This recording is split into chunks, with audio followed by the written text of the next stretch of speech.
Cuando se compromete por culpa del propio pulmón, se llama no cardiogénico. Entonces, al final, edema, ¿qué viene a ser? Es una inflamación, es líquido en los tejidos. Entonces, es el líquido que va a estar pues en el pulmón. ¿Cuál es el pulmón? El alveolo, pues su unidad. Entonces, básicamente va a ser un alveolo en el cual se ha metido el líquido por culpa del corazón cardiogénico, por culpa del pulmón no cardiogénico, ¿no? Básicamente. Entonces, veremos un poquito de bases. ¿Están viendo mi pantalla? Sí, ¿no? ¿Están viendo?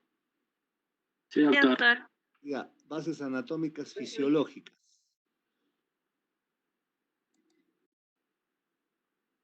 Muy bien. Entonces, lo que vamos a ver, pues, es un poco digamos, de anatomía y fisiología para poder entender un poco más en las grandes facultades de medicina que tienen escuela. Les enseñan pues muy bien su anatomía y su fisiología, que son los troncos, diríamos, ¿no? Para que más adelante el alumno pueda explayarse, pueda hacer disociación clínica. A veces tendremos que recordar un poquito, algunos sabrán más, otros sabrán menos, otros se habrán olvidado. La cavidad torácica, por ejemplo, está compuesta por los pulmones, que son órganos sólidos localizados en el interior del tórax, rodeados en su totalidad por una línea, hay una capa bien fina y serosa llamada pleura, que se continúa para rodear la cara interna de la cavidad torácica. Entonces ahí vamos a ver una pleura parietal y una pleura visceral. La visceral está pegada al pulmón y la parietal, que está ahí entre parietal y visceral, hay líquido, que es el líquido pleural, para que la pleura pueda expandirse. Entonces, así se distingue pues entonces la pleura visceral, lo que rodea al pulmón, está pegado al pulmón, ¿no? Y la pleura parietal, que cubre a la cara interna del tórax. Entre ambas pleuras existe pues espacio pleural por donde circula el líquido pleural. Cuando se llena de pus, tenemos un empiema, se llena de líquido a veces tipo aceitoso en los tuberculosis, por ejemplo, ¿no? Sus derrames pleurales. Entonces, apenas ocupado por esta fina película, pues, ¿no? Que es la pleura, que tiene doble función. Esa función de la pleura es lubricación para que el roce de las dos pleuras, pues, no suene, porque cuando hay por ejemplo, un inicio de un derrame, cuando van a ver en semiología, las dos pleuras rozan y hay un soplo pleural que parece dos cueros. El inicio de que las pleuras van a sudar y más adelante va a haber, pues, probablemente derrame. No están ricamente inervadas, no, la que tiene el dolor, la fibra sensitiva, pues es la pleura parietal, que muchas veces utilizamos para hacer las preguntas, cuál pleura duele. Entonces, la segunda función implica la generación de la presión negativa entre ambas pleuras, que mantiene al pulmón expandido gracias a su fuerte adhesión a la pared torácica. Entonces, por esta presión negativa intrapleural y dada por la ausencia del esqueleto pulmonar de sostén, los pulmones no se podrían pues expandirse, ¿no? Y se colapsarían. Por eso es que acá funciona pues las dos parrillas costales como una caja que sube y baja con el diafragma para hacer presión negativa. Cuando hay, por ejemplo, un compromiso neuromuscular como una miastenia gravis, por ejemplo, el mismo botulismo o una intoxicación por hongo forrado, ¿qué pasa? Se entra en tetania estos músculos, o sea, no funciona. Tórax para arriba, ni el tórax para abajo, tampoco el diafragma, no hay presión negativa y el paciente puede fallecer, ¿no? Incluso cuando hay un Guillain-Barré, los que han fallecido por Guillain-Barré, no funcionaba, pues imagínense unos músculos, no solamente de extremidades, sino también de la parilla costal y del diafragma, como vamos a ver probablemente en el capítulo de neurología, se queda ahí flácido el pulmón, porque como vamos a ver, no funciona, pues hay una parálisis flácida, diríamos. Entonces, si no entubamos a este pacientito, fallece. Esto es por la presión negativa intrapleural que permite que haya esta presión negativa. Entonces, los pulmones pues se expanden y si no hay eso se colapsaría. Entonces, cabe mencionar pues que la presión entre pleuras se considera negativa por ser menor a la presión atmosférica.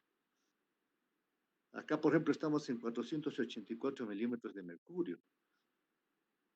El nivel del mar están a 760 milímetros de mercurio, o sea, una atmósfera. Aunque en realidad no alcanzan los valores absolutamente negativos, pues la unidad funcional del pulmón es, como hemos mencionado, el conjunto es el alveolo. Y la cavidad alveolar donde se lleva a cabo el intercambio de gases. Ahí vamos a hablar de una unión alveolo capilar, ¿no? Acá en el pulmón hay una unión con el alveolo y el capilar que está pasando por el alveolo. Entonces hay una unión alveolo capilar. Eso es importante, esa unión, porque muchas veces esa unión le pasa algo a esa unión, ¿no? Se pone gruesa esa unión, ya no pasa. Se lesiona, algo le pasa y ya no hay ese intercambio gaseoso. Y el paciente va a tener que utilizar un ventilador. Entonces, está formada pues por los respectivos epitelios, esta unión alveolo capilar, sus membranas basales y un espacio intersticial.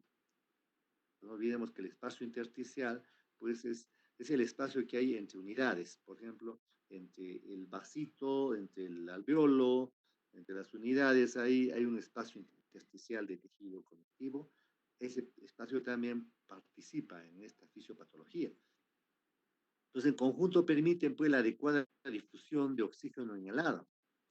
Y el dióxido de carbono que proviene del metabolismo aerobio de los tejidos periféricos. Entonces, el oxígeno es transportado en su mayor parte unido de manera no covalente a la hemoglobina contenida dentro de los eritrocitos. Entonces, una mínima parte de oxígeno viaja como gas disuelto en el plasma sanguíneo. Cada gramo de hemoglobina saturada al 100% puede transportar 134 gramos de oxígeno por cada 100 mililitros de sangre. Y por cada mililitro de mercurio de presión parcial de oxígeno se transportará 0.0031 mililitros de oxígeno disuelto en 100 mililitros de plasma. De aquí se deriva la fórmula, pues, que nos es para calcular el contenido arterial. Bueno, al aplicar las fórmulas hay una serie de fórmulas que se aplican para esto, ¿no?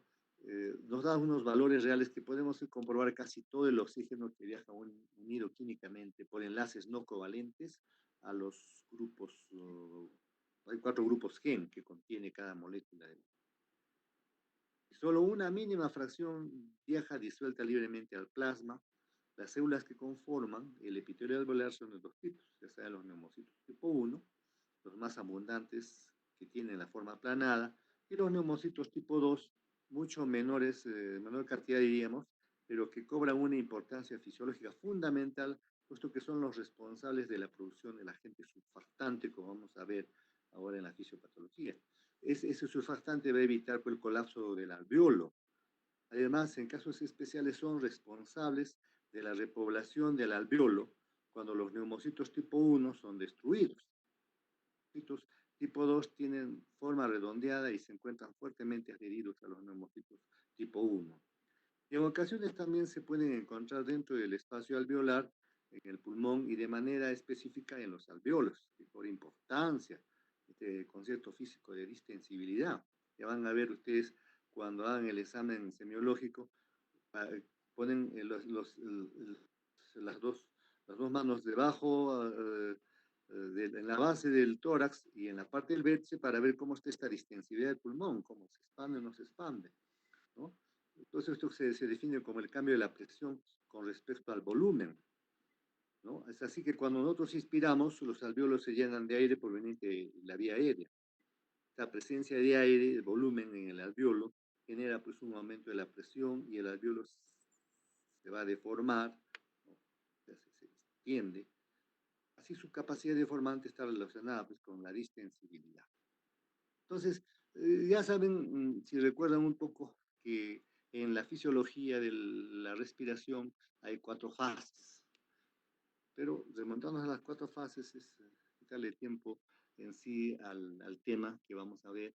porque aquí lo que vamos a ver es qué es lo que está pasando en el alveolo para que se llene de líquido. Eso lo traducimos como edema. Esto en forma, cuando es forma rápida, vamos en forma aguda. Entonces, un edema agudo de pulmón. Entonces, y relacionado pues, con el oxígeno.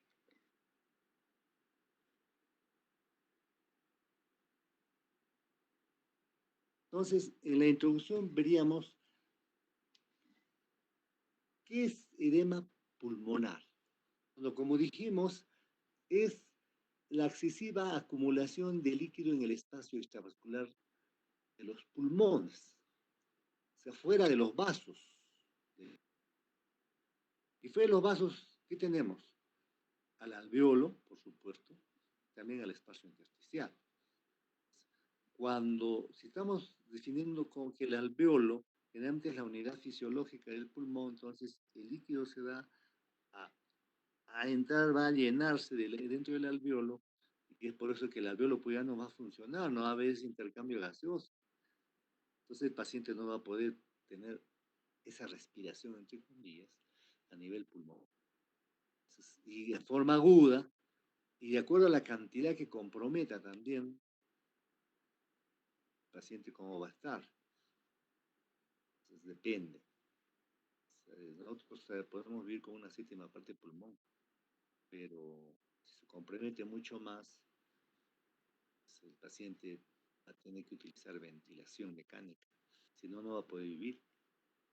Entonces, este edema agudo pulmón, o edema pulmonar,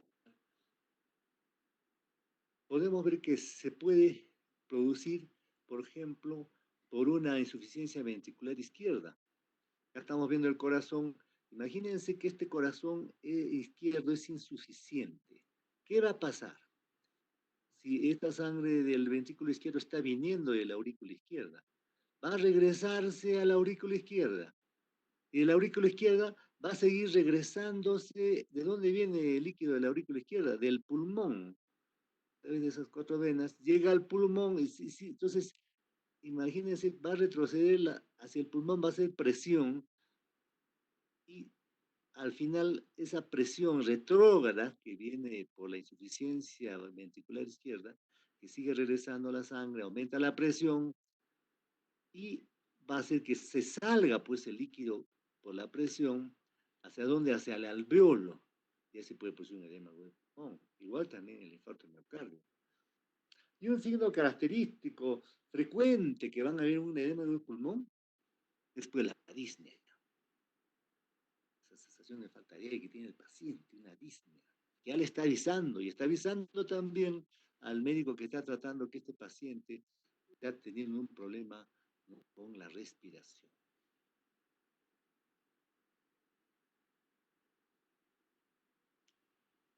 Etiología.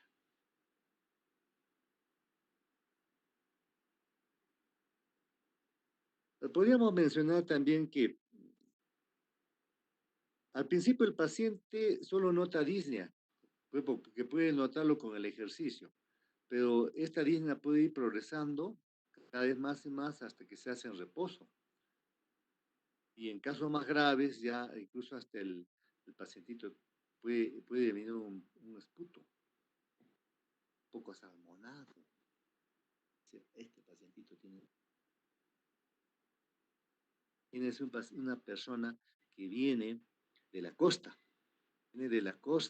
por primera vez a la altura, y eso ustedes van a ver cuando hagan sus primeros pininos como médicos, y de repente el pacientito llegando a la altura, 3.850 metros que estamos aquí, o de repente viene alguna comisión y puede subir un poco más arriba por alguna comisión de servicio, y ya no puede más, tiene disnea el pacientito, y después le viene una expectoración asalmonada, color rosada, y disnea, por supuesto, ¿no?, que nos dice, ahí nomás, este pacientito hay que bajarlo, no puede seguir subiendo.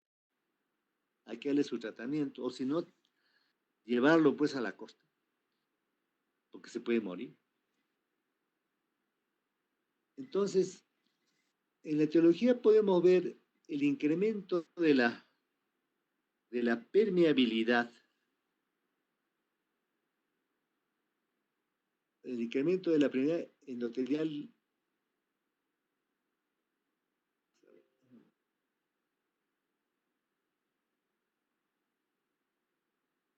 Primero veremos el incremento de la presión transmural capilar pulmonar. Ustedes ya poco a poco van a ir viendo cuál es cardiogénico y cuál es no cardiogénico, aunque ya le hemos mencionado algunas insinuaciones. Por ejemplo, acá están viendo que hay en el alveolo, hay líquido, pues, o sea, hay edema, ¿no? Hay inflamación. Entonces, hay un líquido en el alveolo pulmonar acá. Estamos viendo que hay un edema. Imagínense si sigue llenándose más líquido.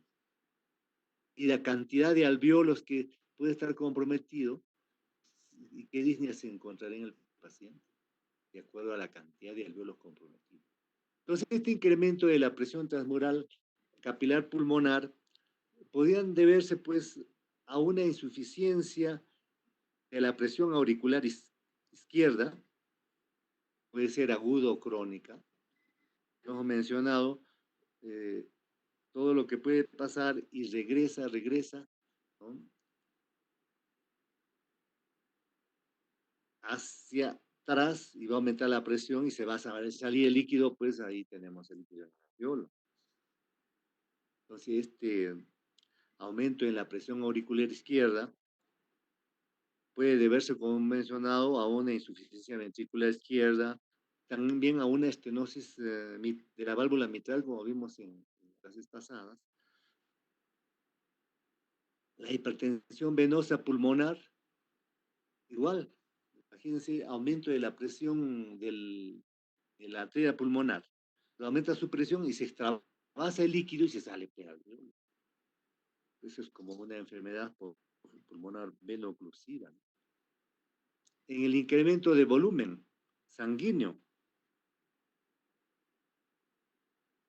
a nivel capilar, eso puede pasar por una expansión diatrógena del volumen, mucho líquido se le ha dado al paciente, se le ha sobreeditado, sobre todo en los pacientitos abuelos, ten mucho cuidado con los líquidos porque puede producir aumento diatrogénico y producir un problema pulmonar.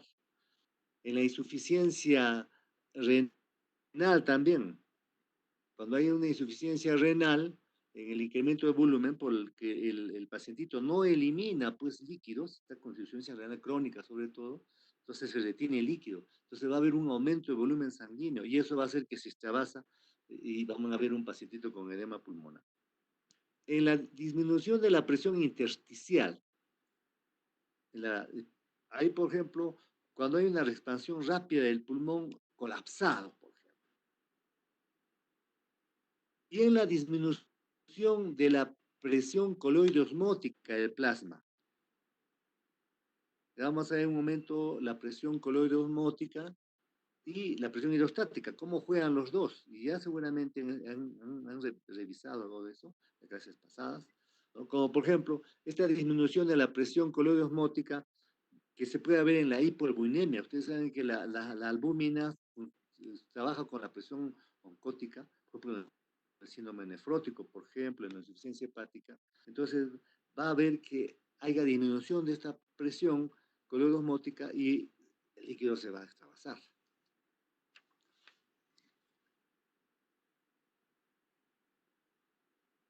Otra de las causas es el incremento de la permeabilidad en el epitelio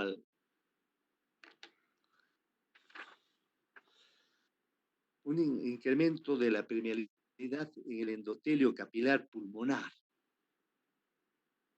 Ahí, por ejemplo, podemos mencionar a las toxinas circulantes. Por ejemplo, una bacteriemia. Una bacteriemia que está comprometiendo el endotelio del vasito, ¿no?, capilar pulmonar y hace que se extravase, se salga pues hacia el alveolo. Por ejemplo, una pancreatitis aguda, por ejemplo. O sea, las toxinas circulantes pueden producir aumento, incremento en la permeabilidad del endotelio capilar pulmonar y eso extravasa y produce edema. Una neumonía infecciosa. Las neumonías infecciosas, cuando un paciente puede entrar con una neumonía, ustedes hacen su examen, todo un síndrome de condensación, ¿no? Hay detectores extantes, hay Disney, hay todo, y incluso velamiento que hay ahí, ¿no? Características, opacidad que hay en la neumonía. Pero va avanzando la enfermedad y esta neumonía infecciosa comienza a dañar también estructuras del endotelio, comienza a dañar estructuras del pulmón y al final terminamos con lo que llamamos un síndrome pleuroparenquimal, con su edema agudo de pulmón, como la neumonía infecciosa se complicó. También podemos hablar del síndrome de coagulación intravascular diseminada. Como su nombre dice, está diseminado en todo sitio, también ya daña pues, el endotelio capilar pulmonar y pues, extravasa pues, líquido del pulmón. Los traumatismos no torácicos, acompañados pues, de una hipotensión, por ejemplo, en el pulmón de shock. Esos traumatismos también se extravasa el pulmón, se extravasa el líquido al alveolo y tenemos un edema. Y lo que mencionamos hace un momento, el edema pulmonar a grandes alturas, como los que vienen de la costa por primera vez aquí a la altura, ¿no?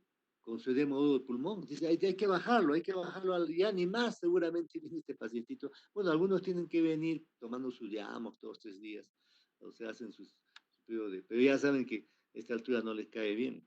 Pero también hay el edema agudo del pulmón del serrano. ¿Qué significa? Que al serrano cuando baja a la costa también se le produce edema. Es otra explicación de por qué. Entonces también es viceversa, ¿no? Que nos hemos salvado de que no va al serrano por bajar a la costa. No, le puede dar. Pero más a los que vienen pues a las grandes alturas, su edema pulmonar agudo, ¿no? Por incremento de la permeabilidad endotelial del capilar pulmón. Y también secundario a una derivación cardiopulmonar. Otra causa es el incremento de la permeabilidad en el epitelio alveolar. Acá nos estamos refiriendo a toxinas inhaladas. Por ejemplo, oxígeno, fosfeno, el cloro. Y acá en toxinas inhaladas también podemos mencionar muchas veces cuando hay incendios. Claro, la persona ha entrado, no le ha pasado aparentemente nada, ha salido bien, entre comillas, pero cuando ha estado allá el aire caliente del humo, es como una toxina inhalada que daña los alveolos. El paciente sale, si no le ventilan o dañó qué cantidad de alveolos, que hay incremento de la permeabilidad del epitelio alveolar y hay un edema agudo de pulmón, a veces son de pronósticos reservados, fallece, depende de la cuantía, ¿no? Por inhalar humo, o así sea humo no tan caliente, pero son una especie de toxinas inhaladas que hacen daño, ¿no? Incrementan la permeabilidad del epitelio pues, alveolar. También la aspiración de ácido del estómago. Es increíble, pero hoy en día, si ustedes revisan la literatura, se está teniendo más experiencias con esto del coronavirus. Más de dar su hidroxicloroquina, más acetromicina por 7 días, o la ivermectina, todo eso. Pero hay algo muy importante. Muchas veces han fallecido pacientes que por estar en decúbito dorsal, porque la aspiración de este ácido del estómago dañaba más el pulmón y han fallecido por eso, ¿no? Y en un reporte científico de investigación decía, los que han estado durmiendo sentados se han salvado, ¿no? ¿Por qué? Porque este ácido del estómago daña más el pulmón. O sea, al aspirar ese ácido daña los alveolos, daña el endotelio, aumenta el incremento del endotelio alveolar y produce pues edema agudo del pulmón.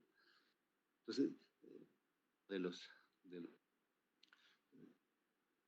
cejos o unos alcances, estos pacientitos que tienen esta enfermedad, dejen dormir sentados. Ayudaría mucho, salvaría cuántas vidas. Entonces es importante. Esta aspiración del ácido del estómago hace mucho daño al pulmón. Y también el ahogamiento, ¿no? Ahogamiento, casi ahogamiento, también puede producir este incremento de esta permeabilidad. Y la depresión del factor tensoactivo, ¿no? Mediante la ventilación mecánica, pues con presión positiva para este gran volumen respiratorio. también ayuda pues, a compensar esto. Dentro de la etiología también la disminución de la depuración linfocítica. Por ejemplo, cuando se hace una lobectomía, entonces hay como muestreo de los ganglios linfáticos regionales, o una diseminación linfangítica del carcinoma posterior, por ejemplo, posterior a trasplante, por ejemplo, trasplante de pulmón. Y mecanismos inciertos, como edema pulmonar neurógeno, sobredosis de narcóticos y también las transfusiones múltiples, también pueden producir un problema con la disminución de la depuración linfocítica. O sea, pues es un mecanismo incierto, diríamos, de un agudo. En cuanto a la fisiopatología,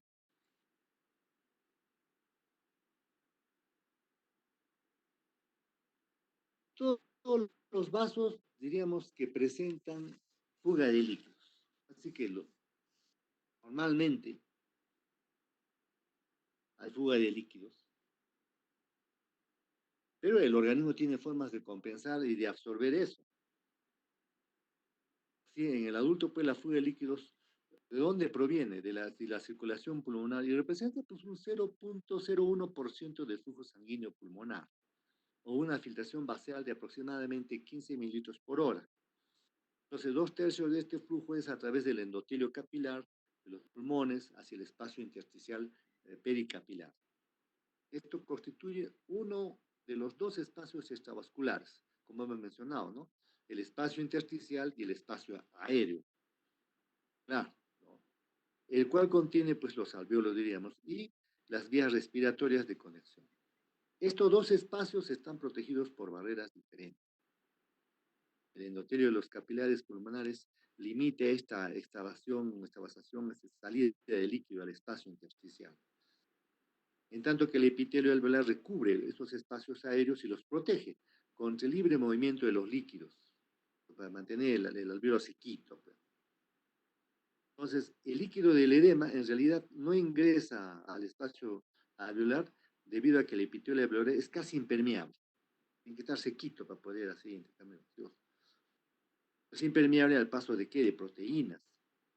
Esta barrera proteínica crea una poderosa gradiente osmótica que favorece la acumulación de líquido en el intersticio, ¿no? Para mantener el sequito y poder cumplir su función.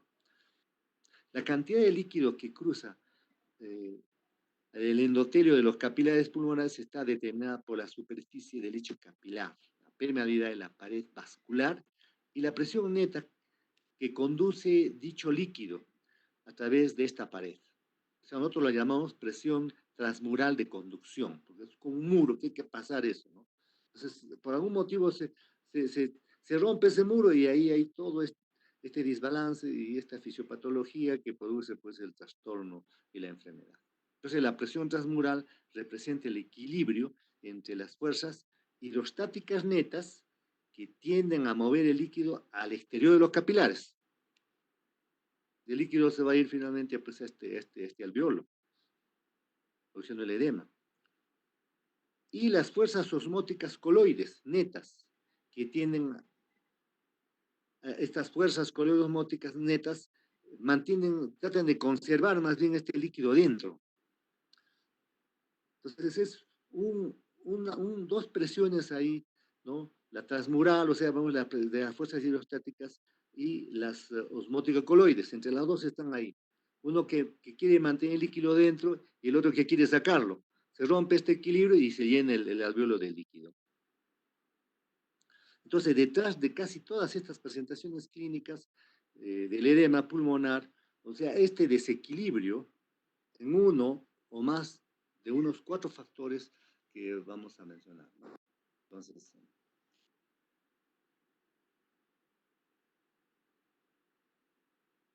estos 4 factores que vamos a mencionar son, por ejemplo, la permeabilidad del endotelio capilar, que hemos mencionado, ¿no? Importante es tener que el endotelio sea permeable, ¿no? Que cumpla su función. Pero también hay un endotelio alveolar que tiene que ser permeable, esa permeabilidad, para que pueda cumplir su función, ¿no? De poder hacer el intercambio gaseoso. Entra oxígeno y sale CO2, sale oxígeno para poder oxigenar a los tejidos. Y la presión hidrostática, que trata de sacar el líquido para afuera y llenar de líquido el alveolo, y la presión coloidosmótica, que trata de hacer lo contrario, para mantener el alveolo sequito. Entonces, todos estos 4 factores los podemos resumir mejor en 2. Los resumiremos en 2. O sea, en la práctica, mejor estos 4 que hemos hablado hace un momento, los resumimos en 2, que es el cardiogénico y el no cardiogénico. Ya está. Ya hemos llegado a lo que queríamos llegar, que es hablar. Estamos hablando del edema agudo del pulmón. Ahora hemos llegado al cardiogénico y al no cardiogénico. Veamos el edema pulmonar cardiogénico. Es por culpa del corazón. El corazón es culpable. Entonces, aquí en el edema agudo del pulmón cardiogénico, digamos, el pulmón debe estar normal, ¿no? No hay ni un humo que lo ha dañado, ni una toxina, no hay algo que ha dañado la estructura del pulmón, está normal. Lo que pasa es que el corazón es el culpable, ¿no? Y aquí hay un incremento de la presión transmural. O sea, vamos a hablar que es un proceso mecánico. Y mencionamos que, por ejemplo, el corazón que es culpable, hay una lesión mitral, hay una insuficiencia ventricular y se va a regresar el líquido del corazón izquierdo, diríamos, aumenta la presión de la aurícula izquierda y va a regresar, va a aumentar la presión retrógrada de toditito y se va a salir, pues, el líquido por el aumento de la presión, se sale, pues, al alveolo. O sea, a esta presión representada por el incremento de la presión transmural, por eso se llama, transmural, ha extravasado la otra presión coloidosmótica, ¿no? Que es la que contrapone, y al final se salió el líquido, con más presión. Entonces tenemos un incremento de la presión venosa pulmonar por retrógrado, y también incremento de la tensión superficial alveolar, ¿no? Y la disminución de la presión coloidosmótica, pues ya no puede frenar, ya le ganó la otra, y se salió el líquido al alveolo. Entonces hay inundación alveolar. ¿Por qué? Por el ultrafiltrado plasmático, pues ha vencido el endotelio y se ha salido el plasma del endotelio. ¿A dónde? Al alveolo. Se ha llenado de líquido, contenido bajo en proteínas, y al final tenemos pues alveolos llenos de agua. ¿Qué tenemos acá? Un edema agudo de pulmón por culpa del corazón, un problema transmural, incremento de la presión transmural, y por eso tenemos un edema agudo de pulmón de tipo cardiogénico. Ahora veamos el no cardiogénico. En el no cardiogénico se supone que el corazón ahora sí está normal. El corazón ya no está dañado, ni el izquierdo, ni el derecho, no tiene valvulopatía, nada. Ahora el problema es el pulmón. El pulmón es el que tiene daño. El pulmón, por ejemplo, y hay un incremento de la permeabilidad. Incremento de la permeabilidad, generalmente por procesos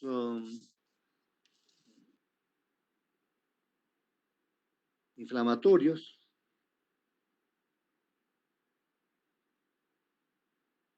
Nosotros aquí lo vamos a mencionar como clínicamente como un síndrome de insuficiencia respiratoria aguda. El paciente tiene disnea. Es un SIRA. Entonces el líquido alveolar se acumula.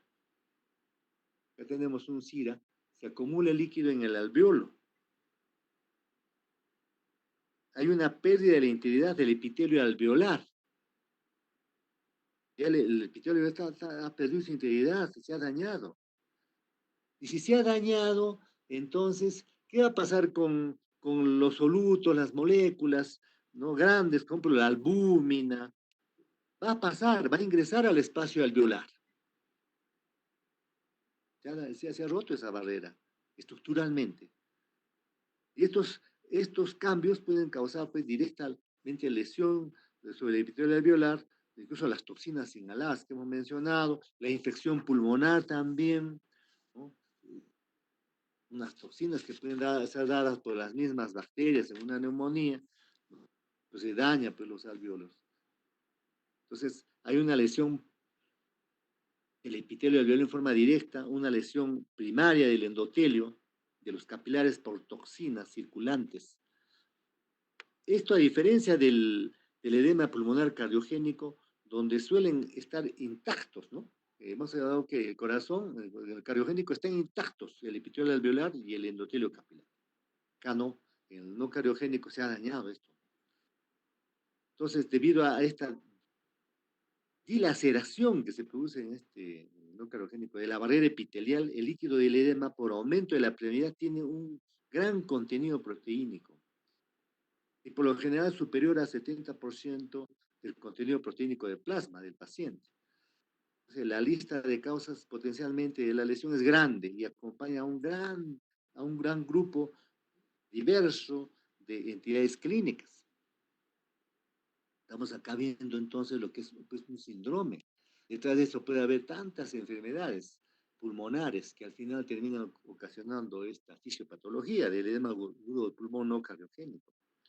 La razón por la cual en este síndrome se agrupan muchos problemas diferentes es que estos comparten la lesión del epitelio alveolar y el daño del factor tensoactivo pulmonar, lo que produce cambios característicos en la mecánica y la función pulmonar. Con la lesión, por ejemplo, por inhalación, como, bueno, se producía el gas mostaza, por ejemplo, se usó en la guerra mundial, por ejemplo, en la Primera Guerra Mundial, se presentaba por una lesión química directa en el epitelio alveolar, que rompe a esta barrera celular normalmente rígida, la presencia pues del alveolo de líquidos, abundantes proteínas, en particular fibrinógeno, y de productos de degradación de la fibrina inactiva. Entonces el factor tensoactivo pulmonar y produce un gran aumento de la tensión superficial. Esto disminuye la distensibilidad pulmonar y causa inestabilidad alveolar, que dan lugar a regiones de atelectasia. Este incremento de la tensión superficial disminuye la presión hidrostática intersticial. Favorece todavía más el movimiento de líquido hacia el alveolo. Entonces, una monocapa de factor tensoactivo dañada puede incrementar la susceptibilidad a la infección. Entonces, los factores circulantes pueden actuar directamente sobre el endotelio capilar o afectarlo con diversos mediadores inmunitarios. Una instancia frecuente, pues la bacteriemia, pues, unas bacterias gram negativas, por ejemplo, ¿no? Estas bacterias pueden eliminar endotoxinas, una endotoxina bacteriana. Entonces, directamente una lesión en el endotelio.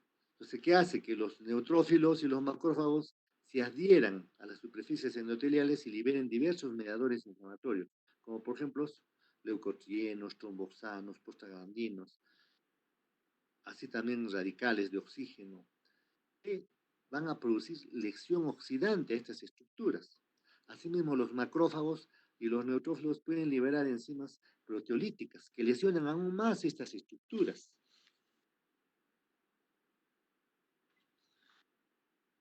También puede estimularse los macrófagos alveolares. Entonces, las sustancias tensoactivas pueden producir vasoconstricción pulmonar intensa y dar lugar a una insuficiencia capilar. Eso agrava más esta patología. Entonces, la patología del edema pulmonar por aumento de la permeabilidad refleja estos cambios. Los pulmones aparecen macroscópicamente edematosos y pesados, la superficie violácea y un líquido hemorrágico que exuda, corte ahí en la superficie pleural. Entonces, si llegamos al microscopio, vamos a observar pues, que existen infiltraciones celulares de los tabiques interalveolares y del intersticio por células inflamatorias y eritrocitos. Los neumocitos tipo 1 están lesionados y dejan desnuda la barrera alveolar. En ausencia del epitelio alveolar se forman membranas hialinas que consisten en hojas de material proteínico de color rosa, compuestos de proteínas plasmáticas, fibrina y detritos celulares coagulados. Y ahí sale pues cuando sale esa expectoración asalmonada, el color rosada, como espuma rosada, que elimina este pacientito en edema del pulmón. Cuando ustedes vean un pacientito con disnea, y tiene un poco de tos, ¿no? Y está botando una expectoración asalmonada es una expectoración con esputo de color rosado, ahí mismo ustedes dicen, este pacientito está haciendo un edema agudo del pulmón. Y si es un pacientito que ha venido de la costa hace poco, ha llegado a Puno y está haciendo eso, este es un edema agudo de pulmón por el problema de la altura. Inmediatamente tomen las acciones o llévenlo a la costa, porque acá no puede estar. Entonces, en algunos casos puede llegar hasta la fibrosis. Es probable la recuperación completa con regeneración del epitelio alveolar a partir de los neumocitos tipo 2.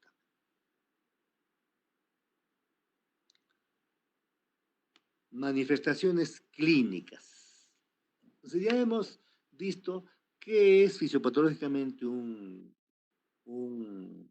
edema agudo de pulmón cardiogénico, no cardiogénico. Ya hemos, recapitulando, estado viendo que como en el cardiogénico, el corazón es el culpable, el pulmón está normal, ¿no? Completamente normal. Lo que pasa es que es una presión retrógrada que viene desde la aurícula, todo lo que aprieta la aurícula izquierda, por culpa de ventrícula, la válvula vital regresa, todo aumenta la presión y se sale pues líquido. ¿A dónde? Al alveolo. Es un problema de edema del pulmón por culpa del corazón, de corazón izquierdo. Entonces, cualquier patología que compromete el corazón izquierdo, hace un infarto de miocardio, una neuropatía, todo va a producir edema del pulmón cardiogénico. El pulmón está normal, no se ha dañado. Es por la presión problema transmural, mecánico. Y en lo cardiogénico, ahí sí el corazón está normal, no tiene nada. El problema está en el pulmón.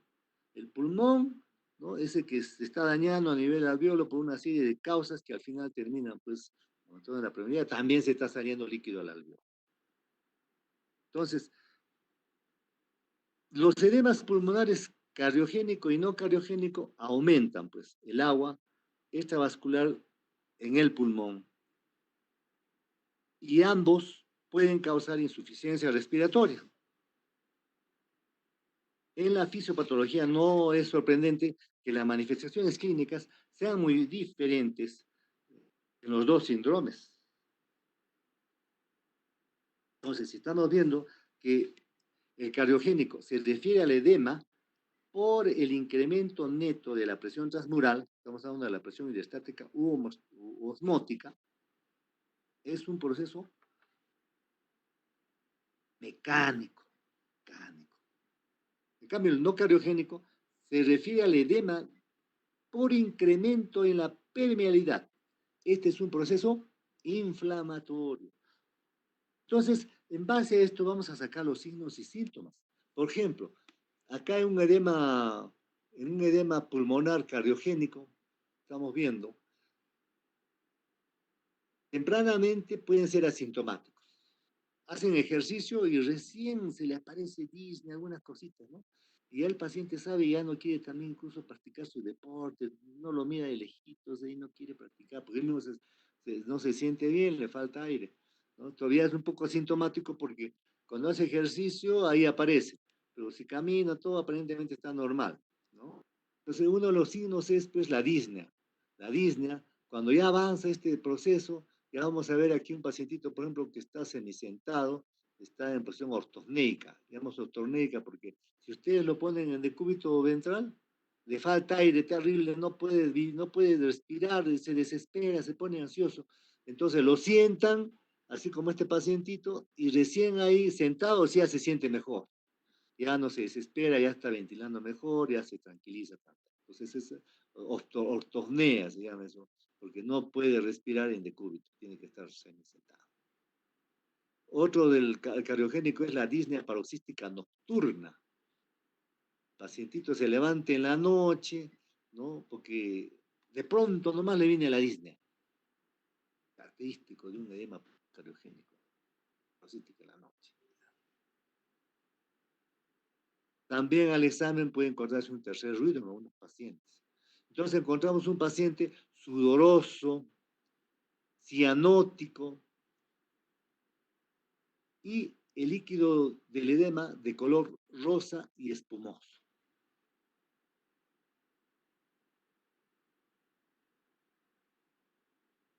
Y en el edema pulmonar no cardiogénico, ahí más bien encontramos, también hay disnea, en los dos pacientitos como mencionamos, tanto cardiogénico como no cardiogénico, encontramos disnea. Claro, también al final la signología que encontramos en los dos pacientitos, a veces va a haber algunas signologías como el disnea, por ejemplo. Claro, en algunos pacientitos, por ejemplo, cardiogénico pueden encontrar tercer ruido, disnea paroxística nocturna, que nos ayuda mucho a decir que es cardiogénico. Pero a veces también en el cardiogénico y no cardiogénico hay algunos signos que se presentan en los dos, como es la disnea. Acá, por ejemplo, encontramos taquipnea, paciente que es taquipnea, frecuencia respiratoria alta, edema alveolar y lógicamente también en un paciente hemorragia y atelectasia. Bien, entonces yo creo que hasta aquí es el edema agudo de pulmón cardiogénico y no cardiogénico y vamos a continuar la siguiente clase con algunas ampliaciones y algunos casos clínicos para reforzar estas dos patologías que al final son síndromes que muchas patologías pueden producirlo. Por ejemplo, cuando hay una patología que compromete el corazón, infarto de miocardio, una valvulopatía izquierda, cuando hay problemas pulmonares diversos, que también al final terminan haciendo un edema agudo de pulmón no cardiogénico. Entonces son dos síndromes grandes que involucran muchas enfermedades. Entonces, estaba viendo que esta semana más que viene, o sea, el próximo 5, voy a complementar esta clase para que se refuerce un poco más. Y es a partir del 10 de agosto que van a formar grupos. Creo que ya tienen sus grupos de A3. Seguiremos con la misma metodología, ya se empezó así. Entonces el 10 ya comienzan a presentar sus casos clínicos.